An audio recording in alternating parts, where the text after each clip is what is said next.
La guerre, c'est l'argent. J'avais qu'une banque, elle a jugé utile de se désengager de cette activité-là et on en a fait les frais. Le PDG de Venturi est très amer. Hubert O'Neill avait investi personnellement plus de 2,5 millions de francs lorsqu'il a repris les rênes de la société basée à Couéron il y a 2 ans. Convaincu d'avoir remis l'entreprise sur les rails, il n'accepte pas aujourd'hui cette liquidation parce qu'une banque a refusé de croire en l'avenir. On avait tout remis à plat, on a commencé à gagner en compétition. On a gagné en compétition contre les plus grands.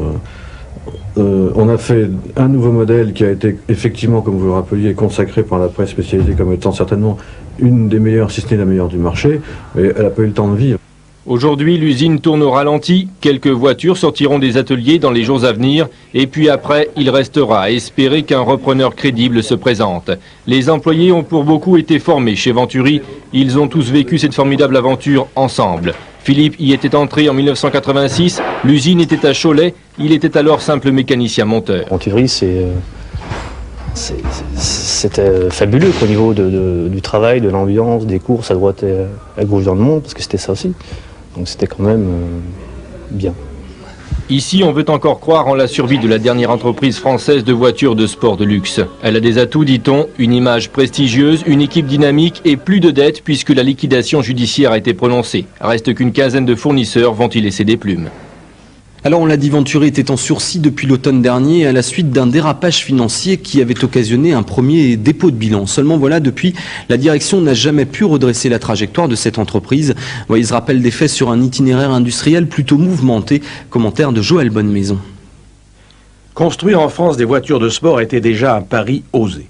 Par définition, ces véhicules coûtent cher, la concurrence bien établie, Ferrari, Porsche, Lotus, depuis longtemps, occupent le créneau. Toutefois, un Vendéen, Claude Poirot, relève le défi à la fin des années 80. En 1987, c'est à Cholet qu'on fabrique les premières MVS Venturi, MVS pour manufacture de voitures de sport. On veut construire une Ferrari à la française, vaste projet. Un nom prestigieux de l'automobile se met dans le coup, il s'appelle De La Chapelle.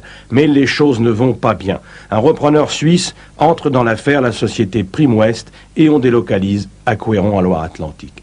Entre-temps, Venturi s'est lancé dans la compétition en Formule 1, carrément avec Larousse, mais les commandes ne suivent pas. Nouvelle reprise, cette fois, avec restructuration et plan social. Exit Larousse, exit les Suisses. C'est un passionné, ancien responsable des bateaux Beneteau, Hubert O'Neill, qui se lance dans l'aventure. Au passage, le département de Loire-Atlantique investit dans un circuit de vitesse à Fête-Bretagne pour que Venturi puisse y essayer ses modèles. Plus de Formule 1, mais toujours de la compétition, en engageant cette fois des voitures en grand tourisme et notamment en 24 heures du Mans. Et puis, le trophée Venturi draine 60 amateurs riches et doués qui achètent le modèle.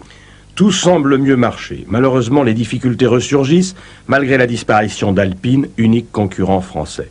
La conjoncture ne se prête pas aux voitures de prestige. Et pourtant, un nouveau modèle, l'Atlantique 300, est superbement réussi. Aujourd'hui, Venturi a 2 mois pour trouver un repreneur, sinon, elle sera définitivement mise hors course.